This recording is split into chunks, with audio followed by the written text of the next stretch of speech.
The silver mine killed my brother 15 years ago. Not the rock, the men who owned it. They buried him in an unmarked grave with 43 others when the tunnel collapsed. I didn't come back to Widow's Gap for revenge. I came back because the mine just reopened, and the same men are sending new souls underground. Some debts can only be paid in truth. These lands know pain better than joy. Every mark in the sand tells a story, but folks rarely listen. I saw this tale with my own eyes, like the crackle of a fire at night. The shadows of the past don't leave. You'd best listen close. Out here, it's the only way to survive. The stage rattled into Widow's Gap, just as the sun bled itself, dry over the Sierras, painting the desert town in shades of rust and shadow. 15 years had carved this place hollow. Buildings sagged like old men remembering better days, paint peeled from false front stores, and dust devils danced through streets that once rang with miners' boots and fortune-seekers' laughter. I stepped down from the coach, boots hitting hardpan earth with a sound like a coffin lid closing. The driver didn't meet my eyes as he tossed down my worn leather satchel. Nobody in Widow's Gap met strangers' eyes anymore, not since the collapse. Not since the Silver Kings decided 43 lives were cheaper than reinforcing tunnel supports. My brother Thomas was 26 when the mountain took him. I was 14, away at boarding school in San Francisco when the telegram arrived. Regret to inform you, mining accident, no survivors, deepest sympathies. Cold words for cold men. They sent his wages minus burial costs and closed the file on Thomas Mackenzie like he'd never drawn breath, never laughed, never promised to bring me west when he'd made his fortune. The Widow's Gap Hotel still stood on Main Street, though its sign hung crooked now, creaking in the evening wind that smelled of sage and forgotten dreams.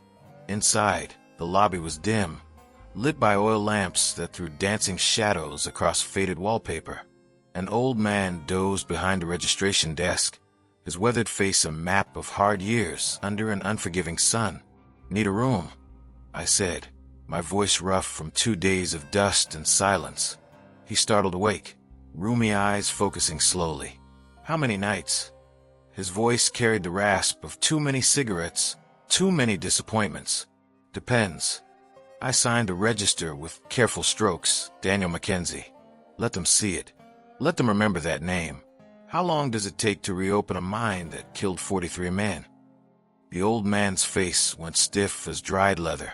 His gaze dropped to my signature, then snapped back to my face with sudden recognition mixed with something darker. Fear, maybe, or guilt's distant cousin. "You're Thomas Mackenzie's brother," he whispered, the words falling like stones into still water. "I am." "Then you should have stayed gone." He pushed a key across the scarred wood counter. "Room 12. Upstairs, into the hall. Keep your head down, boy. The Kings don't take kindly to ghosts walking around reminding folks of old sorrows." I took the key. Its metal cold against my palm. Good thing I'm not a ghost. Ghosts can't testify in court. The room was small, iron bedstead, washstand with a chipped basin, single window overlooking the street. I stood in the darkness, not bothering to light the lamp, and watched the town settle into night. Across the rutted road, the Silver Palace saloon blazed with lamplight and the tinny sound of an out-of-tune piano. Men in clean suits and expensive hats moved through its doors, the King's foremen, engineers, the well-fed parasites who grew fat on other men's labor. And beyond the town, silhouetted against the last purple light, clinging to the western sky, stood the mine. The entrance gaped like a mouth in the hillside, timber supports dark against pale rock. They'd cleared the rubble, shored up the tunnels, and posted new recruitment notices in Carson City and Sacramento. Good wages, they promised. Safe conditions. The same lies they'd told Thomas. A knock rattled my door, sharp, urgent, unexpected. My hand found the Colt revolver in my satchel before I called out. "Who is it?" "Someone who remembers Thomas." A woman's voice, pitched low to avoid carrying. I opened the door to find a woman in her 30s, dressed in a simple brown traveling dress. Her dark hair pulled back severe from a face that might have been beautiful before worry carved lines around her eyes and mouth. She glanced down the hallway, then slipped inside quickly, closing the door behind her. "My name is Sarah Drummond," she said without preamble. "My husband died in the same collapse that took your brother, and I need you to know something before the Kings find out you're here. The collapse was an accident." The words hung in the stale air of the room like gun smoke. I waited, letting silence pull more truth from her. She twisted her hands together, rough with work, calloused from survival. There was an engineer, Connor Walsh. He told the foreman the timbers were rotting, that the crossbeams needed replacing. The Kings refused, said it would cost too much, delay production. Walsh put it in writing, filed reports. They ignored them. Her voice broke slightly. 2 days before the collapse, Walsh quit, walked away. He's in Virginia City now, running a hardware store, living with what he knows. "Why tell me?" I asked, though I already knew. Survivors need witnesses. They need someone to carry the weight with them, because you're Thomas Mackenzie's brother, and you came back. Sarah's eyes met mine, and in them I saw the same thing I'd seen in the mirror every morning for 15 years, rage, grief, and the cold determination that comes when you've got nothing left to lose. The Kings think everyone's forgotten, but some of us never will. And if you're planning what I think you're planning, you need to know there are others willing to stand beside you. Before I could answer, the night exploded with the crack of gunfire, 3 sharp reports from somewhere near the mine. Sarah's face went white. That's the night watchman's signal. Someone's at the mine who shouldn't be. We rushed to the window. Torches bobbed in the darkness up the hillside, converging on the mine entrance. Shouts carried on the night wind, angry and harsh. And then I saw him, a figure running down the slope, stumbling over loose scree, pursued by 3 armed men on horseback. "Who is that?" I demanded. Sarah's voice was tight with fear. "Billy Carver. He's 16. His father died in the collapse. Billy's been sabotaging equipment at night. Little things, trying to slow down the reopening. If they catch him." She didn't need to finish. We both knew what the Kings did to saboteurs. I grabbed my coat and gun, moving toward the door. Sarah caught my arm. "You can't save him alone. There are 6 guards at the mine, and they all answer to Marcus Thorne." Marcus Thorne. The name tasted like ash. Head of security for the Silver Kings. He was the foreman during the collapse, and he's the one who ordered the timbers not be replaced. Sarah's grip tightened.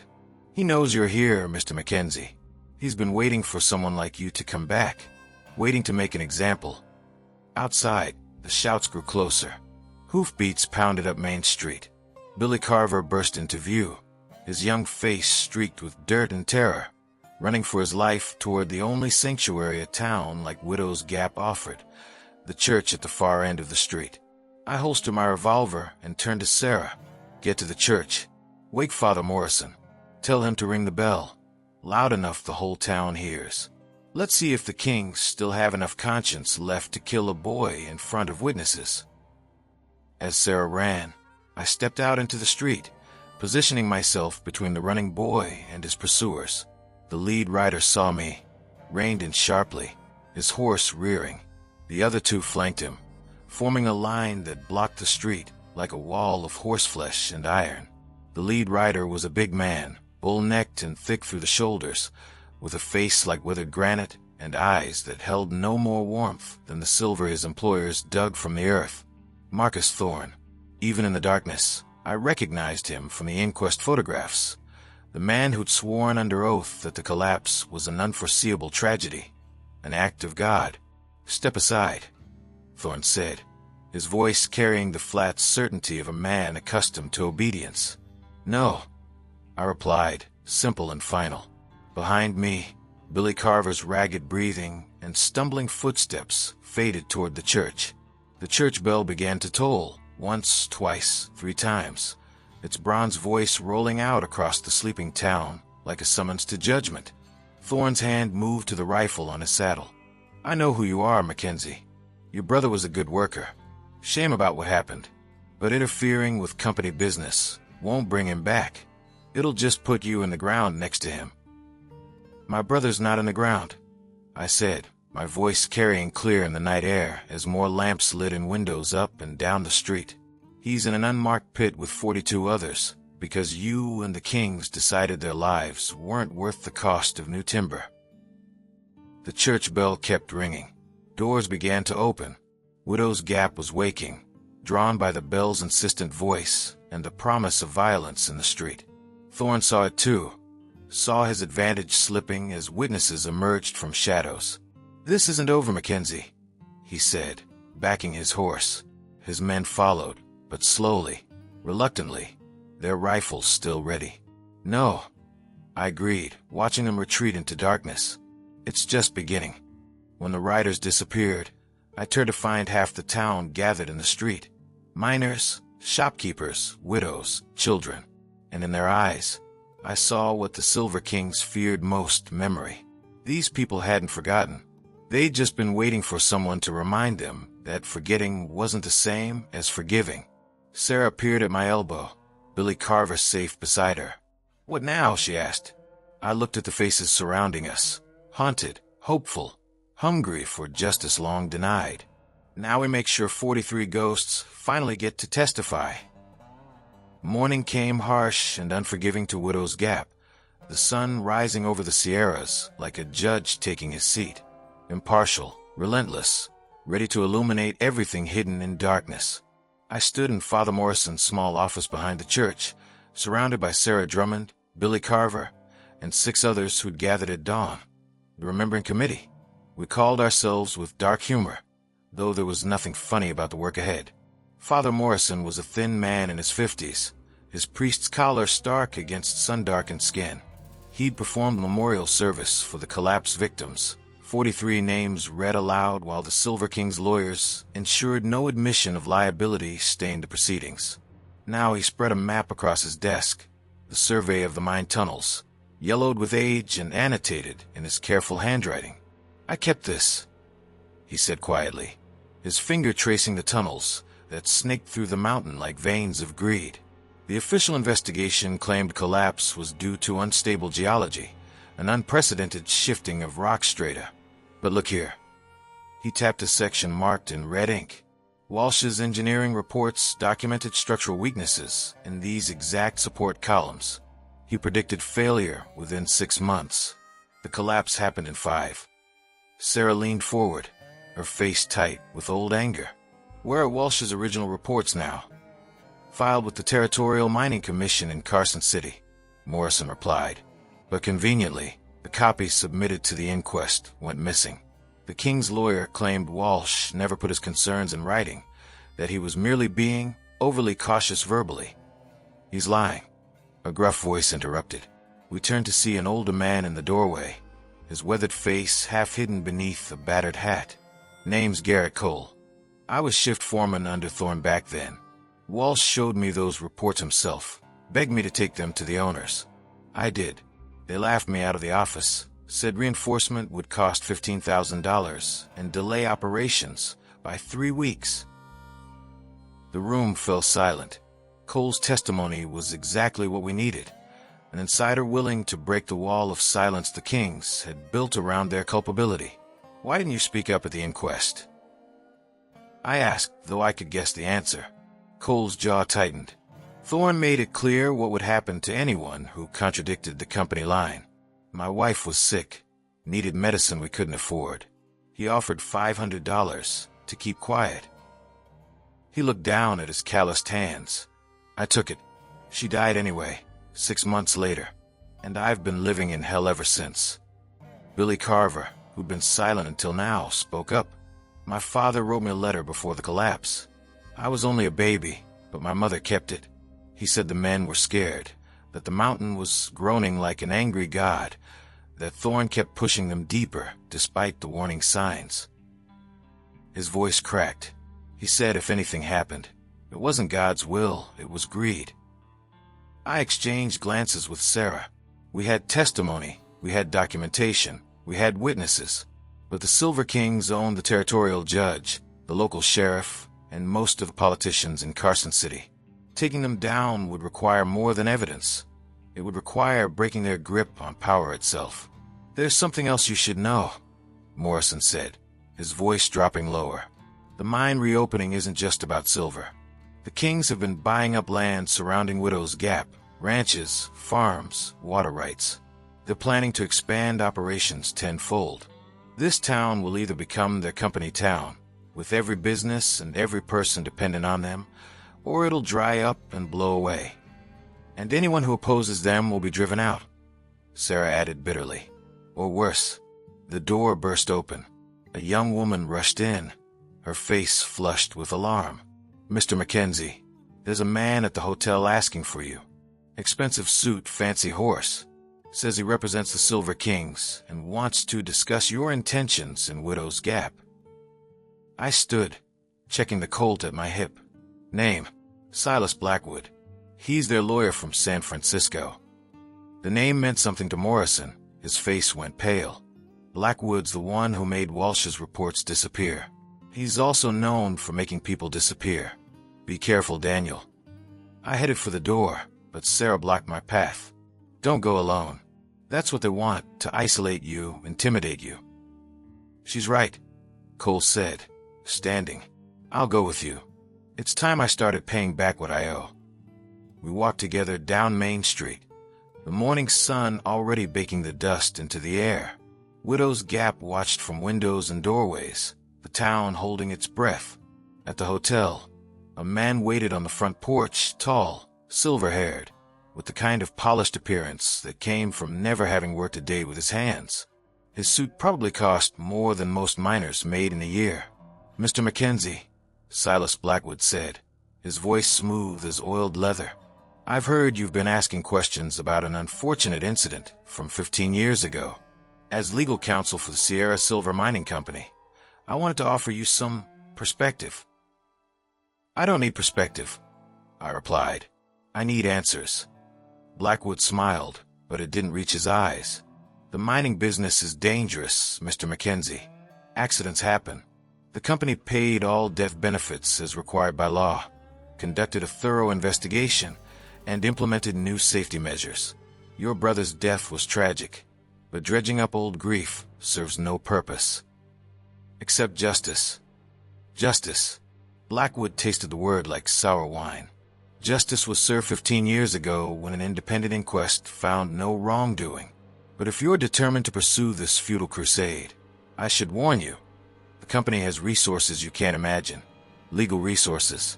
Political resources. Resources that can make life very difficult for someone with, shall we say, limited means and no real proof of misconduct. Cole stepped forward, his voice steady. What if there's proof? What if Walsh's original reports still exist? What if there are witnesses willing to testify that the company knowingly sent men into an unsafe mine? For the first time, uncertainty flickered across Blackwood's polished facade. Any such testimony would be hearsay from disgruntled former employees with axes to grind. No court would give it credence. Maybe, I said quietly. Or maybe you're scared because you know exactly what Walsh documented. You know the Silver Kings are guilty of negligent homicide, and you know that if the truth comes out, your clients will lose everything. Their mining licenses, their assets, possibly their freedom. Blackwood's smile vanished entirely. He stepped closer, his voice dropping to a menacing whisper. Listen carefully, Mackenzie. You're playing a game you can't win. Go back to San Francisco. Mourn your brother in private, because if you continue this foolishness, you won't just lose. You'll lose everything. Your reputation, your livelihood, possibly your life. Accidents happen in mining towns. People fall down shafts. They get caught in cave-ins. They simply disappear. Is that a threat? It's a statement of fact. Blackwood straightened his jacket. You have 24 hours to leave Widow's Gap. After that, I can't guarantee your safety. He turned and strode to his horse, mounting with practiced ease. As he rode away, Cole let out a breath he'd been holding. That went about as well as expected. Better, I replied, watching Blackwood disappear in a cloud of dust. He's scared. Scared men make mistakes. We returned to the church to find the remembering committee had grown. More widows, more orphans, more miners who'd worked under dangerous conditions and kept quiet out of fear. They filled the small office, spilling out into the hallway, a gathering of ghosts demanding to be heard. Sarah stood in the center, holding a stack of letters. While you were gone, we've been organizing. Every family touched by the collapse has written their story. What they lost, what they were told, what they were paid to stay silent. It's not legal testimony, but it's a record, a witness to what really happened. I took one of the letters, written in a careful hand on cheap paper. It told the story of a man named Jacob Pierce, a father of 4 who'd told his wife the night before the collapse that he was scared, that the mine was groaning, that he'd asked Thorne for permission to leave his shift early and been threatened with termination. The next day, Jacob Pierce died when half the mountain fell on him. There were dozens more like it. 43 stories of fear ignored, warnings dismissed, men sent to their deaths for the sake of profit. This is powerful, I said, looking up at the assembled faces. But Blackwood's right about one thing. Personal letters won't be enough to convict the Kings in a legal proceeding. We need Walsh's original reports, and we need someone with the authority to force a new investigation. What about the federal mining inspectors? Billy Carver suggested. Don't they have jurisdiction over safety violations? Morrison nodded slowly. They do, but getting them to investigate requires a formal complaint filed by someone with standing, an affected party, or a recognized authority. The priest of the town where the disaster occurred, I said, looking at Morrison. You have standing, and you have a moral obligation to speak for the dead. Morrison's hands trembled slightly as he touched his collar. If I file that complaint, the Kings will come after the church. They'll withdraw their donations, pressure the diocese to remove me, this building, our charity work. It all depends on their goodwill. Their goodwill is built on blood money, Sarah said sharply. How many more men have to die before we say enough? The room fell silent. Morrison closed his eyes, and I saw him wrestling with a choice that would define the rest of his life. Comfort and complicity, or courage and consequence. When he opened his eyes, they were clear, decided. I'll file the complaint, he said quietly. Tomorrow, I'll ride to Carson City myself and deliver it to the federal inspector, and I'll take these letters with me as supporting evidence. A collective exhale rippled through the room. It wasn't victory, not yet, but it was the first step. As the meeting broke up, Cole pulled me aside. Blackwood wasn't bluffing about the danger. Thorne's men will be watching you now. They might try something tonight, while it's dark and witnesses are scarce. Let them try, I replied. But inwardly, I knew he was right. The Silver Kings had built their empire on intimidation and violence. They wouldn't let a handful of bereaved families and one determined brother bring them down without a fight. That night, I didn't sleep in my hotel room. Instead, I took a bedroll to the cemetery where the collapse victims were supposedly buried, a patch of desert with 43 wooden crosses and no names. The town had been too poor, too scared, or too complicit to give them proper markers. I sat with my back against Thomas's cross and watched the mine entrance in the distance, its dark mouth a reminder of everything this place had swallowed. And I made a promise to my brother, to all of them. I would make sure the world knew their names. I would make sure their deaths meant something. Somewhere in the darkness, a coyote howled, and from the mine, I could have sworn I heard an answering call, the ghost of 43 men reminding me that some debts could only be paid with truth. The third day in Widow's Gap began with fire. I woke in the cemetery at dawn to the smell of smoke and the sound of church bells clanging wildly, not in measured tolls like the night before, but in frantic alarm. Grabbing my coat and revolver, I ran toward town, my boots kicking up cemetery dust that settled on Thomas's cross like ash. Main Street was chaos. Flames engulfed the livery stable, orange tongues licking at the dry wood and sending up columns of black smoke that stained the morning sky.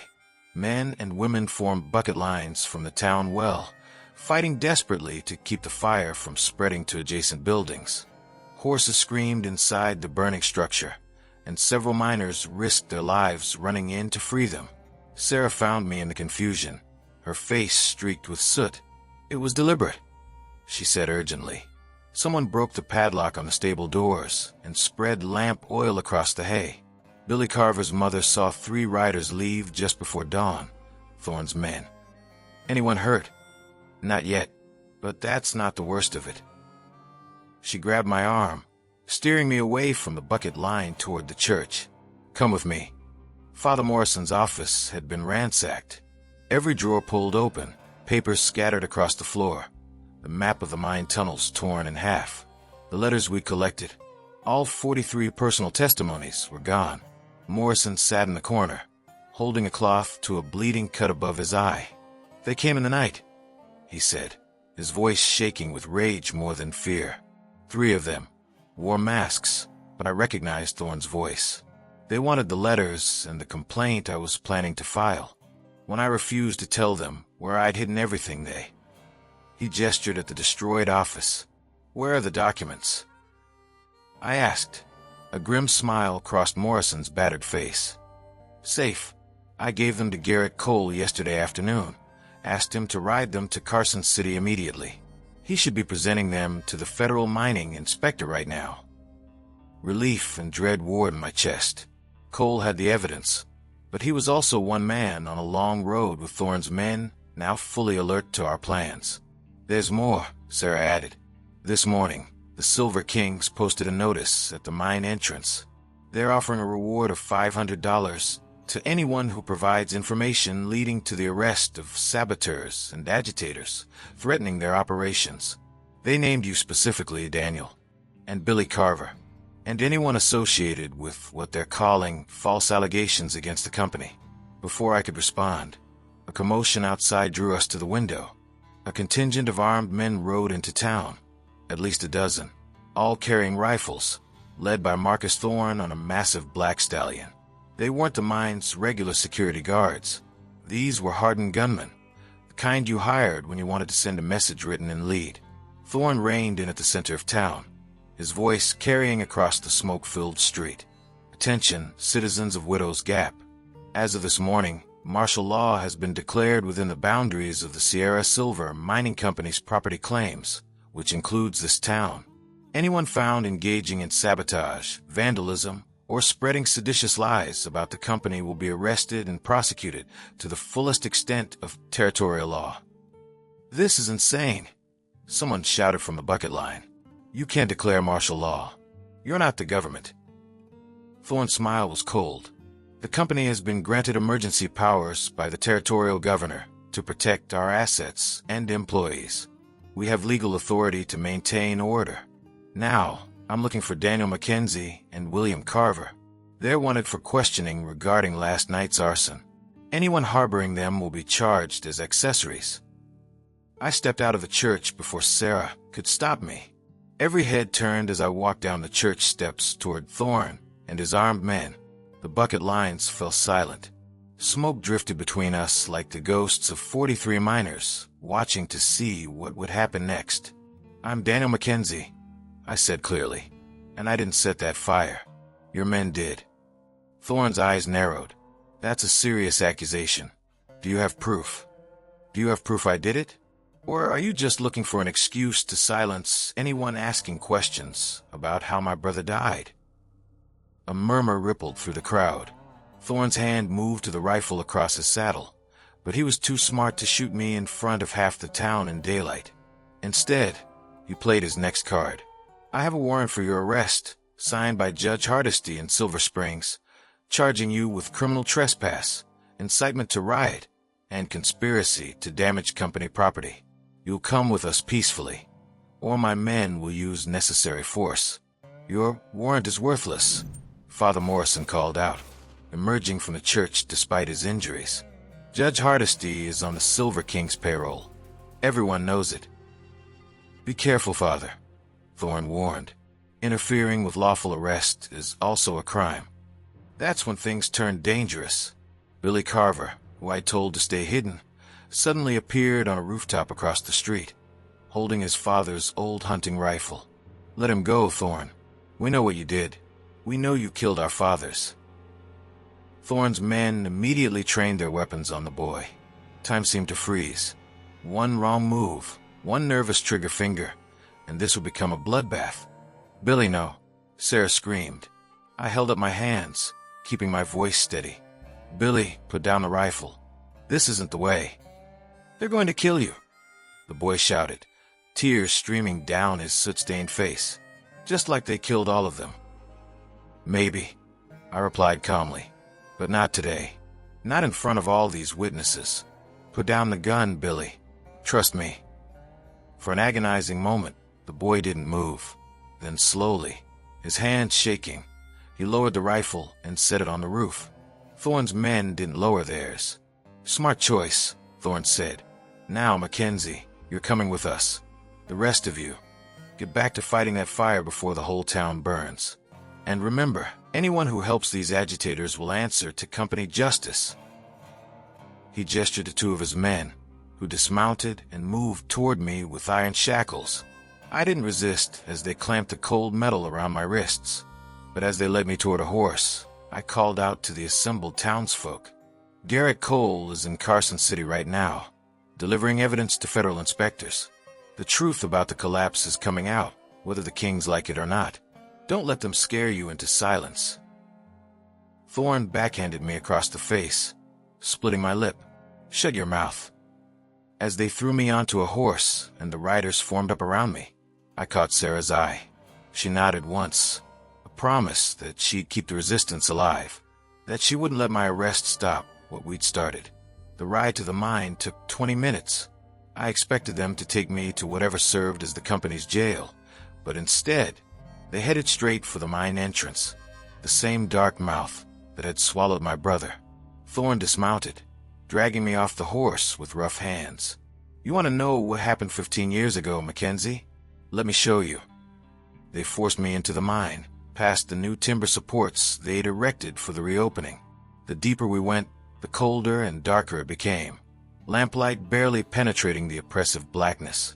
Water dripped from the ceiling, and I could hear the mountain groaning around us, the same sounds my brother must have heard before the end. Finally, we stopped in a wide chamber where several tunnels converged.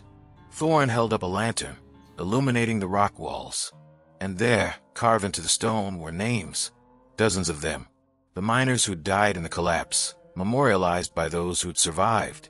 Thomas Mackenzie, Jacob Pierce, Samuel Drummond, all 43, scratched into the mountain that had killed them. "Your brother died right here," Thorne said quietly. "This is where the main support beam failed.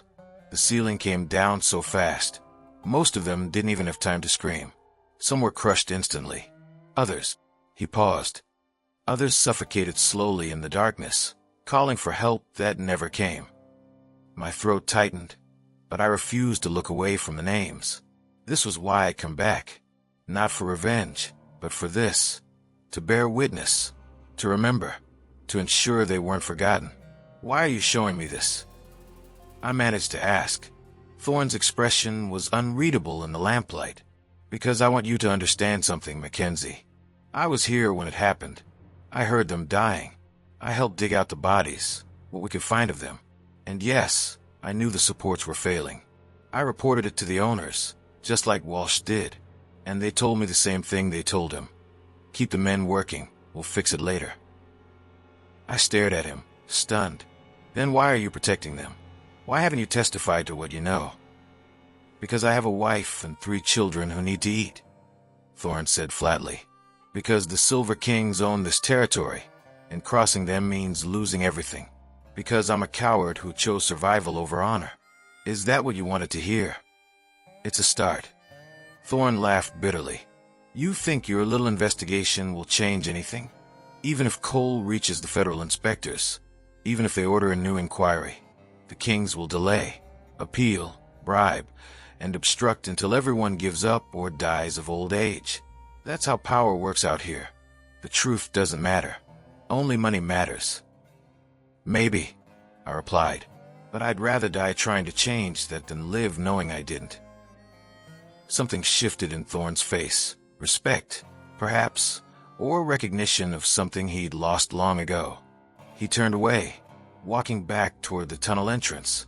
"Keep him here overnight," he told his men. Let him commune with his ghosts. We'll decide what to do with him in the morning. The guard shackled me to a support beam and left me in the darkness with only a single lantern. As their footsteps faded, I was alone with the names carved in stone and the groaning mountain. I spent that night talking to my brother, telling him about the years since his death, about what I'd learned, about the people who still remembered, about Sarah and Billy and Morrison and Cole and all the others who refused to let the Silver Kings rewrite history. And somewhere in the deepest dark, I could have sworn I heard Thomas answer, not in words, but in the steady drip of water, the creak of timber, the breath of the mountain itself, a reminder that some truths are too heavy to stay buried forever. Dawn came to the mine as a faint gray light seeping through distant tunnel mouths, more promise than illumination. My night with the ghosts had been cold and dreamless, the shackles cutting into my wrists every time I shifted position. But I'd survived, which meant I still had a chance to finish what I'd started. Footsteps echoed through the tunnel. I expected Thorne's guards, but instead, it was Thorne himself alone, carrying a lantern and a canteen of water. "Drink," he said, unlocking my shackles. "You'll need your strength." I rubbed feeling back into my wrists, eyeing him warily. "What's going on?" Cole made it to Carson City. The federal mining inspector arrived in Widow's Gap 2 hours ago with the territorial marshal. They're convening an emergency hearing at noon to examine evidence of safety violations related to the collapse. Thorne's face was grim. The Silver Kings are in a panic. Blackwood's threatening everyone in sight, but the inspector has federal authority that even they can't completely override. "Why are you telling me this? Why didn't you just leave me down here to disappear?" Thorne sat down on a crate, suddenly looking older than his years. "Because I'm tired, Mackenzie. Tired of living with what I know. Tired of seeing new miners come in with the same hope your brother had, knowing the company cares more about silver than their lives." He looked at the names carved into the wall. "Last night, after I left you here, I went home and told my wife everything. She cried for 2 hours. Then she packed my things and told me not to come back unless I fixed what I'd broken. She's a wise woman. She's a good woman married to a bad man." Thorne stood, offering me his hand. "But maybe I can become less bad. I'm going to testify at the hearing. Tell them everything I know about the collapse, about the ignored safety reports, about the company's culpability. It'll probably mean prison time for me. Certainly means I'll never work in mining again. But some debts can only be paid with truth." I finished. He nodded. "Come on. We need to get you cleaned up and to town. Your testimony will matter too." The ride back to Widow's Gap was surreal. The same men who'd arrested me yesterday, now acting as my escort, their earlier hostility replaced by uncomfortable silence. Word of Thorne's change of heart had spread through the security force, and several guards had quietly resigned rather than continue enforcing the king's will. Widow's Gap had transformed overnight. The burned livery stable stood as a charred reminder of the king's desperation, but surrounding it was activity. Federal officials in dark suits examining documents, the territorial marshal interviewing witnesses, and what seemed like half the town gathered in and around the Silver Palace saloon, which had been commandeered as a makeshift courthouse. Sarah met us at the edge of town, her face lighting with relief when she saw I was unharmed. "Daniel, thank God. We heard Thorne took you into the mine, and we thought—" "I'm fine," I assured her. "Better than fine. Thorne's going to testify." Her eyes widened. What changed his mind? His wife, and 43 names on a wall. Inside the saloon, Federal Inspector Harrison Wade had set up court at a table cleared of cards and bottles. He was a stern man in his 60s, with wire-rimmed glasses and the bearing of someone who'd spent decades dealing with mining companies' evasions and lies. "Mr. Mackenzie," he acknowledged as I entered. "I've read Garrett Cole's documentation and the supporting testimonies. Quite damning, if authentic. Are you prepared to answer questions under oath?" "I am." The hearing lasted 6 hours. Cole testified first, presenting Walsh's original engineering reports, which he'd retrieved from the territorial archives in Carson City, where they'd been misplaced rather than destroyed. The documents were devastating. Detailed analyses of structural failures, predictions of collapse, formal recommendations for immediate repairs, and the company's written refusals, signed by none other than the Silver King senior partner. Sarah testified next, describing how the company had pressured families to accept paltry settlements and sign waivers absolving the mine of responsibility. She produced contracts showing families were paid an average of $200 per death, less than 2 months' wages, and threatened with eviction from company housing if they refused. Billy Carver, despite his youth, gave powerful testimony about the letter his father had written before the collapse, expressing fear for his life and describing the deteriorating conditions. Several other miners' children presented similar letters, creating a portrait of men who'd known they were in danger but had no choice except to keep working or starve. Then came Thorne's testimony. The room fell absolutely silent as he described the weeks leading up to the collapse, the groaning supports, the visible cracks and load-bearing beams, Walsh's increasingly desperate warnings, and the company's calculated decision that reinforcing the mine would cost more than simply paying death benefits if the worst happened. "Did you protest this decision?" Inspector Wade asked. "I did. Once. I was told that if I had a problem with company policy, I was free to find employment elsewhere, and that no other mining operation would hire a foreman with a reputation as a troublemaker." "So you stayed silent?" "To my eternal shame, yes." "And when the collapse occurred?" Thorne's voice cracked. "I was above ground when it happened. We heard the rumble, felt the ground shake. By the time we got to the entrance, the dust was so thick you couldn't see your hand in front of your face. We tried to dig them out, but the entire central shaft had collapsed. It took us 3 days to recover the first bodies. Some we never found. They're still down there, buried under tons of rock." The room was crying now, not just the families, but hardened miners who'd lived with this knowledge for 15 years and never had a voice to speak it. Finally, it was my turn. I described Thomas's letters home, full of excitement about his wages and his plans for our future. I talked about the telegram informing me of his death, the company's coal deficiency in settling his affairs, and my years trying to make sense of why a routine mining operation had killed 43 men. "And why did you return to Widow's Gap now?" Wade asked. "Because they reopened the mine. Because they're recruiting new workers with the same promises of good wages and safe conditions they made to my brother. Because if I didn't speak up, more men would die, and their families would be told it was just another unfortunate accident." Wade removed his glasses, cleaning them slowly while the room waited for his judgment. Finally, he spoke. "Based on the evidence presented here today, I am issuing an immediate cease operation order for the Sierra Silver Mine, pending a comprehensive federal safety investigation. Furthermore, I am recommending to the Territorial Attorney General that criminal charges of negligent homicide be filed against the ownership and senior management of the Sierra Silver Mining Company." A roar went up from the assembled crowd, cheers, sobs, applause. But Wade wasn't finished. "I am also recommending that the territorial legislature pass new mining safety regulations requiring independent inspections, mandatory safety equipment, and giving workers the right to refuse dangerous conditions without penalty.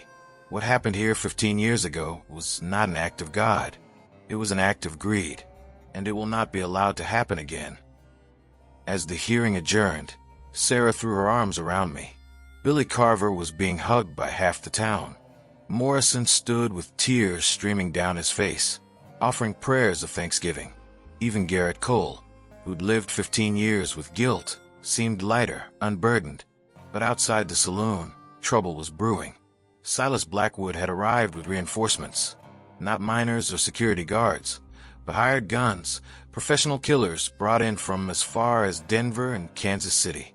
They stood in a line across Main Street, blocking the federal officials from leaving. "Inspector Wade," Blackwood called out, his voice dripping false courtesy. "I must protest this kangaroo court. My clients have been denied due process, and your so-called evidence was obtained through theft and intimidation. We will be filing immediate appeals with the Territorial Supreme Court, and I can assure you this cease operation order will be overturned by morning. The territorial marshal, a grizzled veteran named Tom Brennan, stepped forward. Mr. Blackwood, federal mining safety orders supersede territorial jurisdiction, and these men you've hired are currently obstructing a federal officer. I suggest you stand aside before I arrest everyone. Blackwood smiled. I think you'll find, Marshal, that you're badly outnumbered. This town belongs to the Silver Kings. It always has. That's when Widow's Gap made its choice. Miners emerged from buildings carrying picks and shovels. Shopkeepers came out with shotguns. Even elderly widows appeared with their late husbands' revolvers. Within minutes, Blackwood's hired guns found themselves surrounded by more than 100 armed citizens, people who'd been silent for 15 years, but were done being afraid. "This town belongs to us," Sarah said loudly, stepping to the front of the crowd. "Our fathers and husbands and brothers built it with their sweat and blood. The Silver Kings took everything from us, but they don't get to take our dignity. Not anymore." Blackwood's smile vanished. His gunmen, professional enough to recognize when odds had turned hopelessly against them, began backing away slowly. Within 5 minutes, the street was clear, and the federal officials were free to leave with their documentation and testimony. As the sun set on Widow's Gap that evening, I stood again at the cemetery with Thomas's cross. This time I wasn't alone. Sarah was there, and Billy, and dozens of others who'd lost loved ones to the mountain. "It's not over," Sarah said quietly. "The Kings will fight this in court for years. They have resources we can't match." "But we have something they don't," I replied, looking at the crosses. "We have the truth, and eventually, truth weighs more than silver." Billy placed a hand on Thomas's cross. "Do you think they know that we finally got justice for them?" I thought about my night in the mine, surrounded by carved names and mountain whispers. "Yeah, Billy, I think they know." 2 weeks after the hearing, Widow's Gap learned that the Silver Kings didn't surrender easily. The federal investigation was thorough and damning. Engineers confirmed Walsh's assessments were correct. The mine had been a death trap waiting to spring. Documents revealed the company had known about similar collapses at their other operations, but had done nothing to prevent future incidents. The Territorial Attorney General, faced with overwhelming evidence and public outrage, announced criminal indictments against the company's 3 principal owners. But the Kings had money, lawyers, and political connections. They immediately launched a counteroffensive that made Blackwood's earlier threats look gentle by comparison. First, they used their influence with territorial judges to tie up the criminal proceedings in procedural motions and appeals. Every hearing was delayed, every witness challenged, every piece of evidence disputed. The legal battle that Inspector Wade had warned would take years began in earnest. Second, they weaponized economics. The mine closure meant hundreds of jobs disappeared overnight. Not just miners, but all the support workers, merchants, and service providers who depended on the mine's operations. Money dried up in Widow's Gap. The general store couldn't stock goods without paying customers. The boarding houses emptied. Families who'd stood with us at the hearing now faced starvation. The Silver King's message was clear. "Fight us, and we'll destroy your livelihoods." I watched the town slowly strangling, and felt the weight of what my crusade for justice had cost. Men who cheered the federal investigation now looked at me with resentment. Children went hungry. The town that had found its courage was now paying the price. "Maybe we made a mistake," Garrett Cole said one evening as we sat outside the boarded-up saloon. "We got our moral victory, but we're all going to starve before those bastards ever see the inside of a prison." Before I could respond, a rider came thundering into town, a young messenger from Carson City, carrying a telegram addressed to me. I opened it with hands that trembled slightly. It was from a name I didn't recognize. Malcolm Sinclair, Editor-in-Chief, San Francisco Chronicle. "Stop. Have red federal inspectors report on Widow's Gap mine disaster. Stop. Request interview with Daniel Mackenzie and witnesses for full investigative series. Stop. Arriving Thursday with photographer. Stop. The nation must know this story. Stop. Sarah read over my shoulder. The San Francisco Chronicle? That's one of the largest newspapers in the West. The kings can control territorial courts and politicians, I said slowly, an idea forming. But they can't control the press. Not national press. If this story gets told to the whole country, public pressure might force action that legal proceedings can't. Cole finished, hope creeping back into his voice. Malcolm Sinclair arrived on Thursday with his photographer, a young woman named Clara Reed, who'd made her name documenting labor conditions in California factories. For 2 weeks, they interviewed everyone in Widow's Gap, families, miners, Morrison, Thorne, Cole, Sarah, Billy, and dozens of others.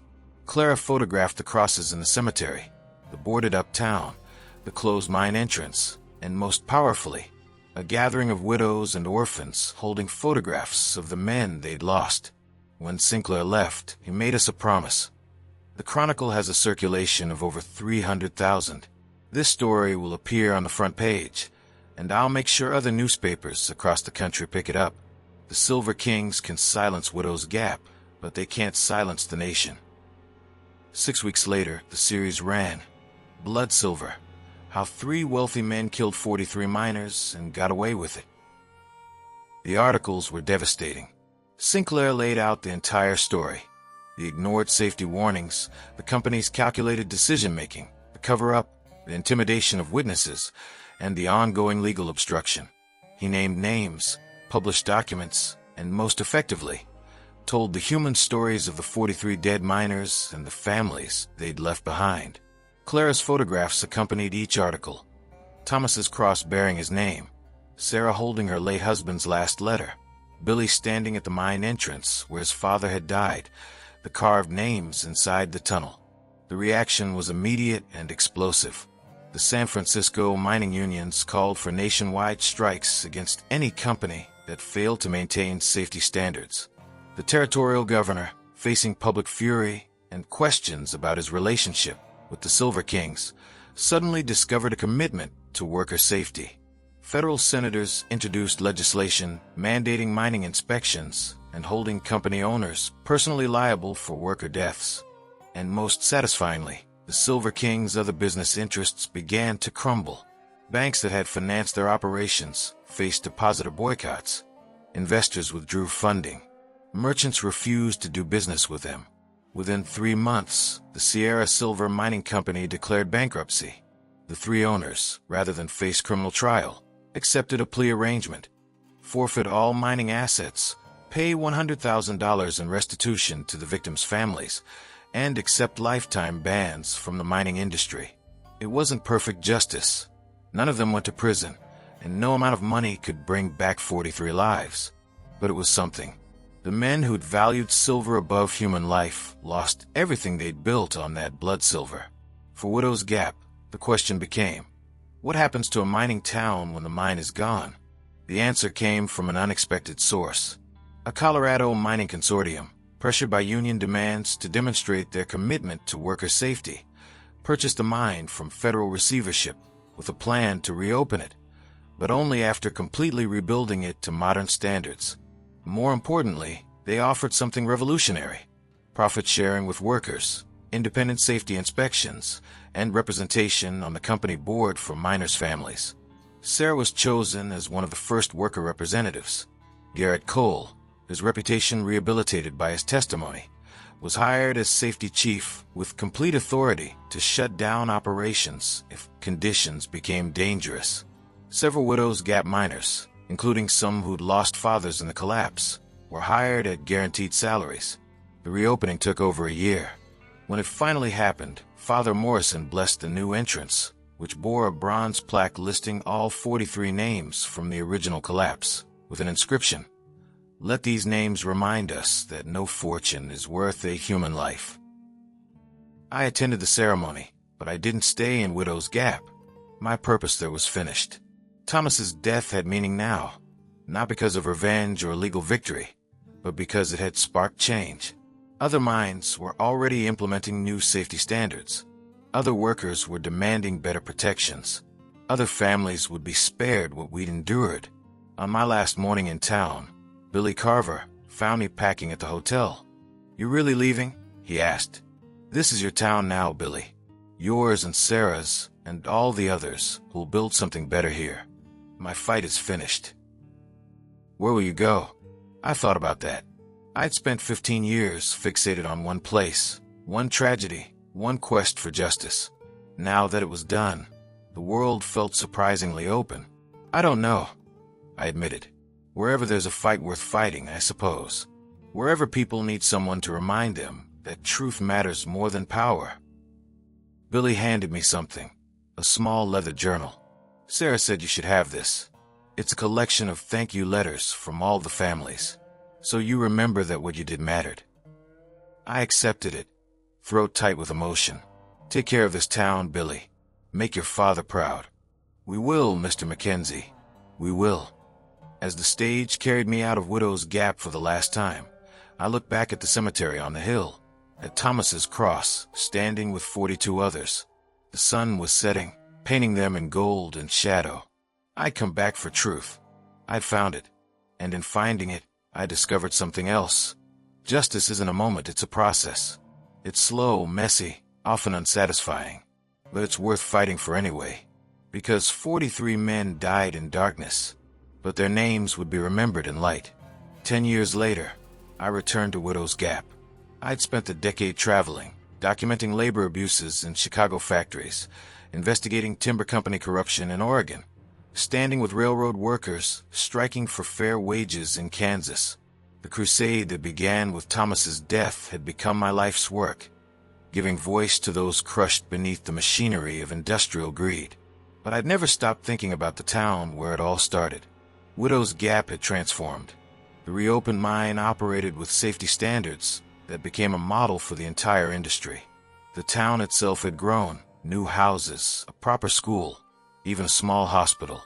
The cemetery where I'd spent so many nights had been beautifully maintained, with gardens surrounding the memorial plaques. Sarah, now in her 40s, managed a mining workers' cooperative that provided loans and support for families.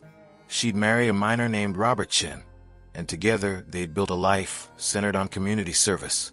When I arrived, she greeted me with a fierce hug. "Daniel Mackenzie, about time you came home." "This was never really my home," I said. "Just a place I had to visit." "You're wrong," she replied, leading me down Main Street. "You gave this town its soul back. That makes it as much your home as anyone's." Billy Carver, now a man of 26, worked as assistant safety engineer at the mine. He'd married Morrison's niece and had a daughter named Julia, after his mother, who died 2 years earlier, having finally found peace after decades of grief. "Mr. Mackenzie," Billy called, jogging over with the enthusiasm of youth. "Sarah said you were coming. Wait until you see what we've built." He led me to the mine entrance, where that bronze plaque still gleamed in the afternoon sun. But beyond it, everything had changed. Modern ventilation systems, electric lighting, reinforced supports visible even from the entrance. Safety equipment stations every 50 feet. Emergency exits clearly marked.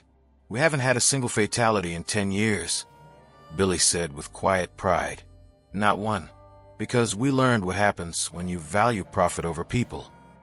Father Morrison had retired, his office now occupied by a younger priest who ran the church and a workers' education program. But Morrison still lived in town, and that evening, Sarah organized a dinner at her home where the old Remembering Committee gathered once more. Garrett Cole was there, gray-haired and weathered but at peace with himself. Marcus Thorne had died 5 years earlier, liver failure, people said, though some whispered it was the weight of guilt that finally killed him. But before his death, he'd established a fund for miners' widows, donating every penny he'd earned from the Silver Kings. As we sat around Sarah's table, sharing stories and remembering, I realized something profound. We hadn't just changed Widow's Gap. We'd sent ripples across the entire industry. The reforms that began here had spread to mines throughout the West. Thousands of miners now worked under conditions that protected their lives and dignity. 43 men had died, but their deaths had saved countless others. "I have something for you," Sarah said, disappearing into another room. She returned with a wooden box, worn smooth with age. "We've been keeping this, waiting for you to come back." Inside were letters, hundreds of them, from miners and families across the country.